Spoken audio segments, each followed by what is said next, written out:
Hello, everyone. Welcome back to the latest edition of the Jake's Take with Jacob Elyachar Podcast. I'm your host, Jacob Elyachar, the chief content producer and writer of JTWJE, a pop culture entertainment news website. If you're listening to this on our audio platforms, give us a 5-star rating, download this episode and more of our episodes. And if you're watching this on our YouTube channel, please give us a thumbs up. Please subscribe and help me feed that algorithm. I am thrilled today because my next guest is a social media influencer with over, as of this recording, 95,400 Instagram followers, 515,400 TikTok followers, and his content has received over 64.3 million likes.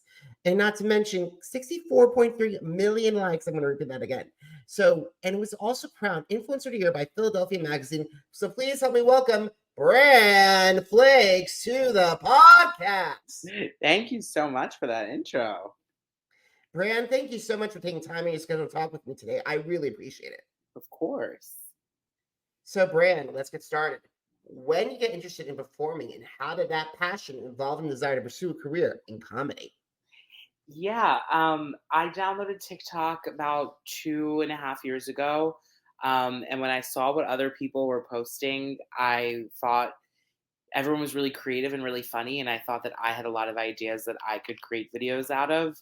So that kind of inspired me to make an account and also post on there and kind of step out of my comfort zone. I treated it kind of almost like a close friends Instagram story, like just videos that I knew the majority of people that were seeing them were just my friends who followed me. But I got really, really into it. And as I started to see more and more people follow me and kind of gain interest in my content and my perspectives, that's kind of what inspired me to possibly pursue this as a full-time passion. And I just got really, really lucky with how things played out, with able to build a followers and the algorithm continuing to be in my favor in the beginning and just bringing new people to my page. And eventually I was able to make a whole career out of it, which has been amazing. And congratulations on that. So many people. I remember hearing about Good Morning America and The View and Bobby Bones show and saying that so many people, especially when now young kids in elementary school, middle school, want to be social media influencer, but not everyone when they grow up, but not everyone is lucky as you are, Bran. So I'm so grateful that you have seen a lot of your stuff and there's a lot of incredible because you are an amazing content creator. Thank you so much. You're so welcome. So I love your stage name, Bran Flakezz. So how did you get that nickname? Yeah, when I was in high school, everyone was making Twitter accounts. And I don't know if this was just the thing that we were doing in our high school, but all of our Twitter accounts were like a play on words of our name. So I was like, okay, what can I do with Brandon? And I love the show SpongeBob. And there was an episode where SpongeBob gets mistaken for a box of Bran Flake cereal. And obviously, Bran Flake cereal too exists. So I was just like, what if I make it Bran Flakes? I didn't really think much of it. It was just like my Twitter name. And when I made an Instagram account a few months later, I made it my Instagram name as well. But when I got to college, people were just like calling me Bran Flakes. And I didn't mind it. I thought it was kind of a fun nickname, and it just kind of developed from there. It's amazing. And besides, you can't go wrong with a cereal named Bran Flakes. Yes. Alrighty. So your brand is known as gay chaos. Could you describe that? Because I've never heard that term before. And Yeah. how does that brand help you stand out in the influence world? Yeah, that was a funny story too. When I used to work a corporate job and was just kind of getting started with TikTok and finding like platform success, I actually was training an intern on my team, and she kind of confessed to me at lunch one day. She was like, I told like all my friends that like you're the person who's training me, and that like that guy from TikTok is like who's my mentor right now. And she was like, they kept asking me like what kind of content you post, and I like hope this doesn't offend you, but I described you as gay chaos. And I was like, can I steal that? That's so funny. I love that. And that kind of really is like it just kind of encapsulates like all my content. Like it started when I was 24 years old, and I was posting a lot of party content and going out and doing like crazy things on the weekend and recapping my stories to my followers.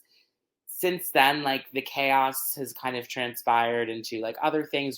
This job is chaotic. I'm constantly traveling, constantly, like, new things are going on, and I love updating people on them. But there's always a little bit of me in there, and I guess that's kind of where the gay comes out, because I'm just like, it's not just chaos, it's gay chaos. It just, like, felt, like, right, as, like, kind of just, like, a brand, like, tagline for me. And I think it suits you well because a lot of people, you could identify it because it's hard for a lot of people to say, "Can you name your brand?" Like your Yeah, brand is perfect, and with my thank brand, you. I name is a content creator that specializes with telling stories for organizations using social media, and also working with the best in the entertainment industry, right? No matter their music through reality television. Yeah. Alrighty, so I gotta say, so recently you completed your time on Barstool Sports' first reality TV show, Project Vertified. So, what were some of the lessons that helped you, let you learn from your time on the show that helped you expand your brand? Yeah, that's a really good question. I think for me, before the show, my media like appearances were strictly just through TikTok and Instagram. So it was really important for me to kind of get a different experience and be behind like huge production crews, cameras, and it was the first time where I wasn't in control of the narrative. Like when you're posting your own videos, you are like the producer, the editor. You can cut out what parts you want and post the final product how you like it. But with this show, they take all of the media and they can edit it anyway. So I think that's the first big lesson I realized stepping out of that was like, I really am fortunate to be in a space where like I can control my narrative, and have a say in what and basically everything that I do in terms of what I film, what I talk about, how I edit it, how I produce it. Like I really am my own boss. And that was something I really walked away with a big appreciation for. Just like, wow, that was super fun, but I'm really glad that in my career, like I'm my editor. I'm who decides my kind of how my content looks. Um, but it was also a really, like, interesting perspective into, like, what people kind of who aren't out of my, like, demographic, like, think and how they watch content because at this point, my audience is very, like, curated to me, like, it's 90% female, majority of people are in the age 20 to 25, so this was a good opportunity to kind of be in something where I was reaching a different audience, probably a more male demographic, someone who might be more Gen Z, some younger people that I might not always be able to hit with my content. So that was cool as well. I'm so glad they gave you the opportunity because it's very interesting to say that that you know your audience because not a lot of content creators I talk with know their audience extremely well. Right. And I gotta say, it must have been a little bit awkward because you went from Barstools to hang out with Sophia Franklin, two complete opposites. That is true. I didn't even think about that. So I gotta say, I watched your interview with Sophia Franklin, and you guys had incredible chemistry. So how did that opportunity come about? Yes. So last month in August, I was invited to go on a little weekend trip to the Hamptons with Patron Tequila. There were 6 influencers in total there, and myself and Sophia were 2 of them. And her and I had never met before. We didn't follow each other, but we just like really hit it off. We had so much fun the entire weekend, just like giggling, laughing, talking, having fun, going out. Um, and just like a genuine friendship was built, and I loved that. So when I came back to Philly after the trip, I knew I was going to New York in a few weeks for New York Fashion Week, and I just reached out to her team and was like, if Sophia ever needs a guest on her podcast, like Bran would love to be a part of it. And they were like, oh, absolutely. And it was just really awesome to be able to do that. And you guys, I gotta say this because off camera, I want to say this. We said this off camera, but I want to tell this on camera. Your chemistry was electric. Oh, thank you.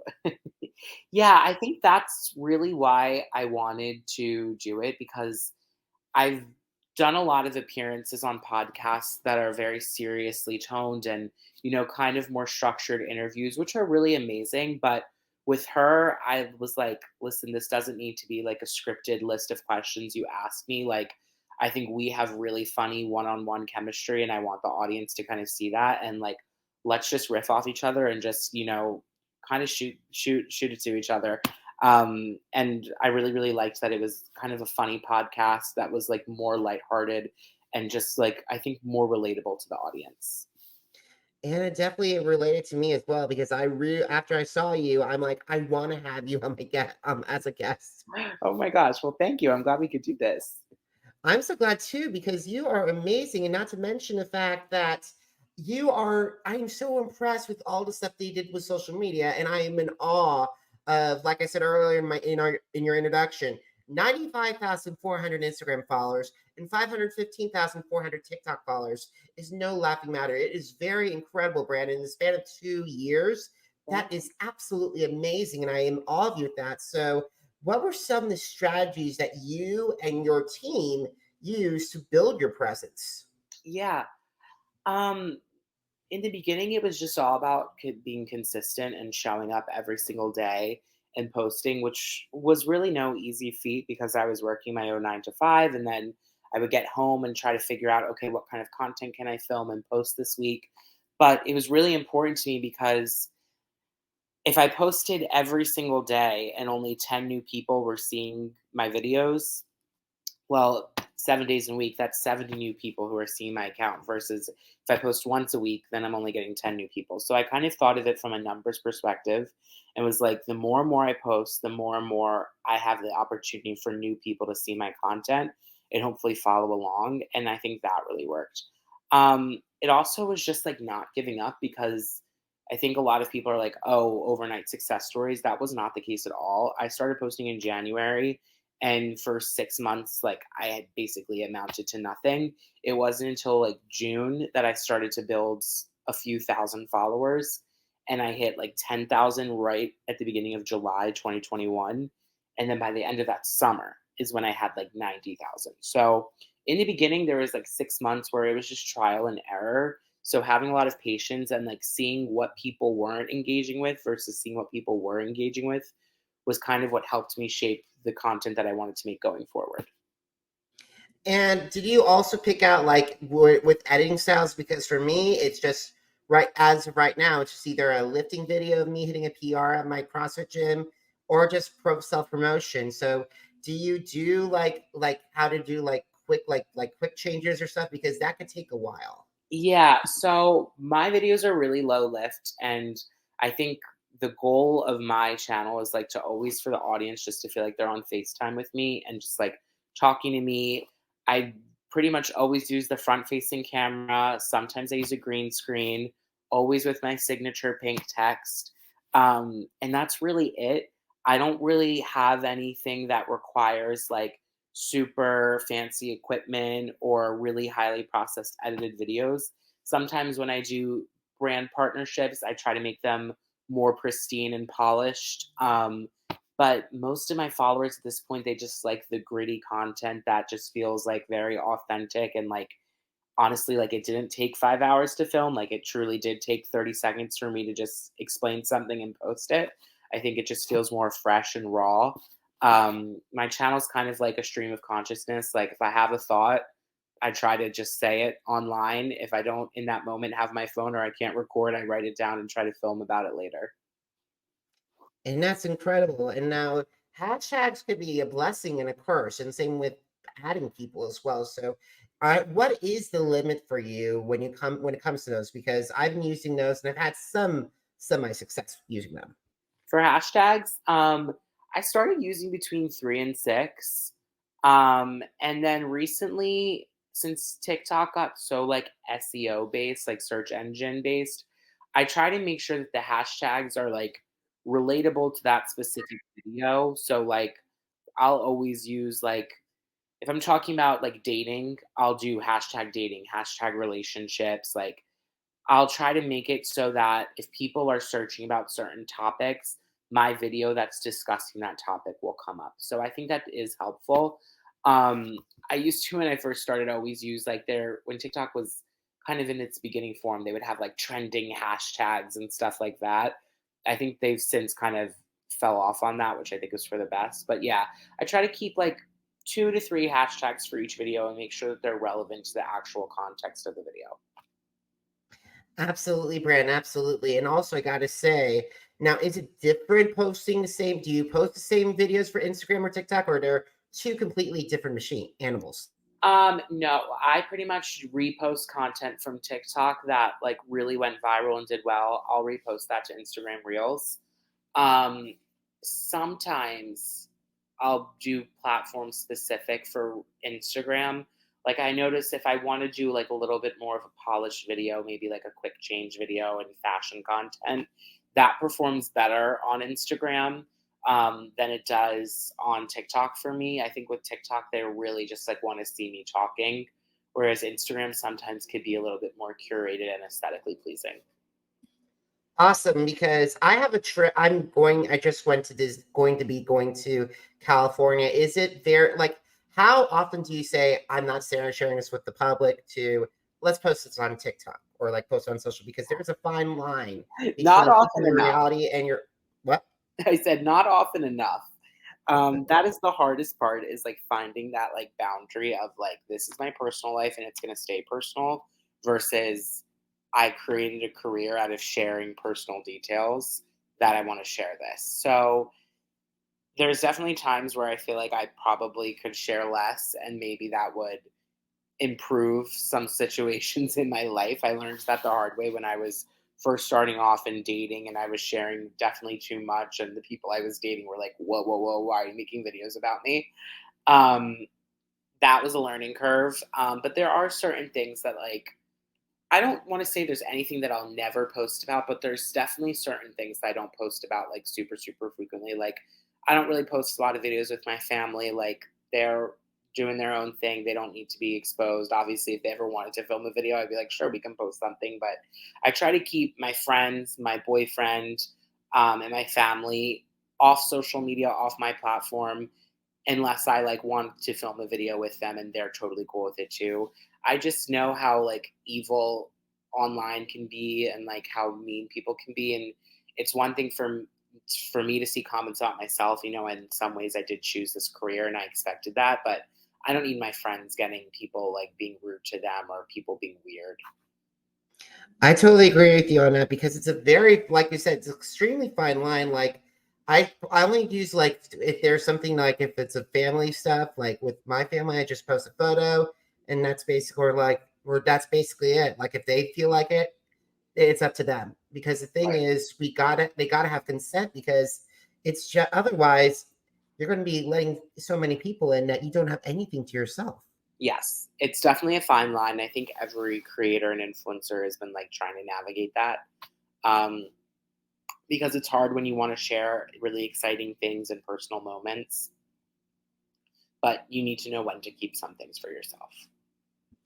Alrighty, I gotta congratulate you on receiving the Influencer of the Year by Philadelphia Magazine. So, Thank what you. did it mean? You're so welcome. So, what did it mean to be crowned that title? It honestly meant everything to me because one of the things that stands out about me is that I am a content creator full time, but I don't live in New York or LA where a lot of the other creators live. I have a lot of pride in Philadelphia. It's the city that I was born and raised in and grew up in, went to college in. I've been here my entire life. So to be able to create content in the city that kind of raised me, that gave me the confidence to make content in the first place, is such an honor. So when I heard that those awards were happening and that I was nominated for the highest title, which was Influencer of the Year, it was such a blessing. And then to go on and actually win the award itself was just a fever dream. And that's incredible, because I know that there's more stuff to come, including like, oh, I don't know, Webbies or something like that. Yeah. My goal would be like eventually in life to be nominated for a streamy, or be able to at least like go to the streamies and maybe even be a presenter of an award. You never know where social media is going to take you, but that would be an amazing thing to cross off the bucket list. Absolutely. So, speaking of bucket lists, who are the collaborators that you want to work with in the future projects, and how would they enhance your audience, and how would you enhance their audience? Oh my goodness, what a tough question. Well, I think eventually a podcast is in store for me, getting set up and making my own platform where I can talk about topics. It's hard because the podcast industry definitely is a little bit saturated, but I do think there's value that I can add to the space.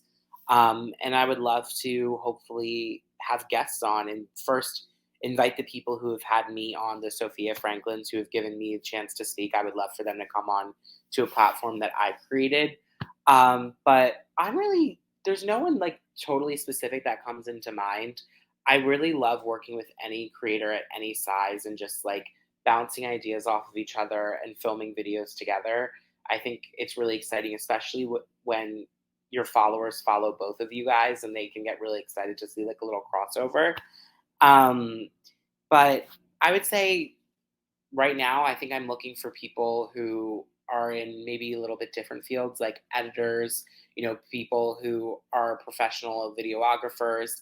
In case I ever want to level up my content, I would love to be able to work with other people in the industry that could help me. And hopefully, I could advertise their services and how great of a job they can do for me. And, we can kind of mutually benefit off of each other.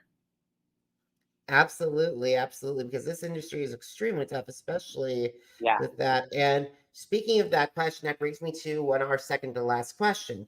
If you had a chance to meet with influencers who are about ready to launch into their second career, and like they just got 50,000 followers on TikTok, they're already nearing 25,000 followers on Instagram, and they're at 10,000 subscribers on YouTube, what advice would you share with them? Because that's a very important, imperative part of their journey.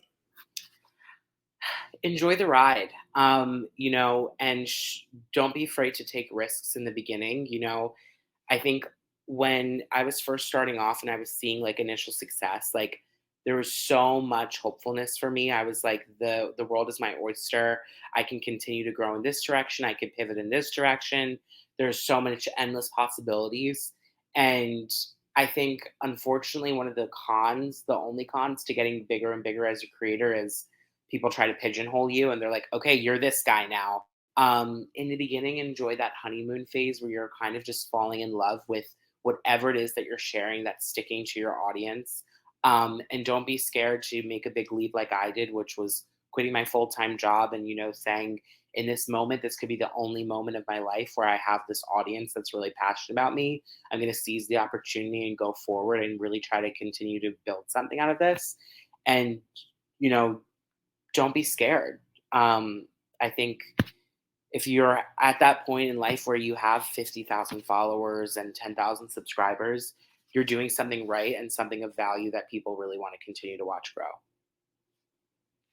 Absolutely. That's incredible advice. I hope everyone goes back and listens to that advice again, Bran. So last question, are you ready? Yes. Bran, where can my audience connect with you on social media? Yes. So I am Bran, BRAN_Flakes, FLAKEZZ on Instagram. Same thing on TikTok, just with 2 underscores. Bran_Flakes with 2 Z's on TikTok. Awesome. So, guys, did you miss an episode of the Jake's Take with Jacob Elyachar podcast? Visit our channels on Apple Podcasts, Deezer, Google Podcasts, iHeartRadio, Podcast Addict, Spotify, and Spreaker. It's Jake's Take with Jacob Elyachar, JACOBELYACHAR. Are you on social media? Because I'm on social media too. Facebook, Instagram, Threads, TikTok. That's right, TikTok, X, and YouTube. Jacob Elyachar, JACOBELYACHAR. And when I'm Bran, I'm happy to say that I'm entering year 12 of Jake's Take, JakesTake.com. Guys, you can find out what happened this season on America's Got Talent, preview my upcoming coverage of The Masked Singer, and my take on new music, all on Jakes.com. Bran, thank you so much for taking time out of your schedule to talk with me today. I really enjoyed our conversation, and I cannot wait to see what you are do next. Thank you so much, Jake. All righty, guys. Thank you so much for listening. Thank you so much for watching. Have a great one, everybody. Goodbye.